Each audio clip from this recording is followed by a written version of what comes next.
એક જમાનો હતો જ્યારે મારા બાપા 3 રૂપિયા લીટર પેટ્રોલ ભરાવતા, આજે 65 પહોંચી ગયું. 300 રૂપિયા તોલો સોનું હતું, આજે 22,000ની સપાટી બતાવી ગયું. સાહેબ 3 રૂપિયા ભિખારીને 3 રૂપિયા ગઈકાલે મેં આપ્યા ને તો મને લુખ્ખો સમજી લીધો. એક જણે તો કહ્યું, ચાલ આજા અમારે બાજુમાં બેઠ જા. બોલો, હોટલમાં વેટરને 10ની નોટ આપો ને તો તમારી સામે મોઢું બગાડે, કહી દે અરે એવું જોઈ તો જઈને લારી પર ખાઈ લેતા હોતો. ગઈકાલે સ્કૂટરમાં મેં 50 રૂપિયાનું પેટ્રોલ ભરાયું તો મને એવી રીતે જોવા લાગ્યો જાણે હું ગરીબી રેખાની નીચે જીવતો. હવે હાથ મૂકીને બોલ્યો, સાહેબ એના કરતા સાયકલ ખરીદી લેતા હોતો. અને હું ગયો, સાયકલ ખરીદવા ગયો. 5-6 હજારની સાયકલ.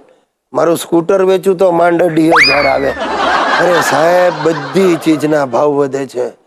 બસ માણસોના ભાવ ગગડતા જાય છે. માણસો નહીં, પતિઓના ભાવ ગગડતા જાય છે.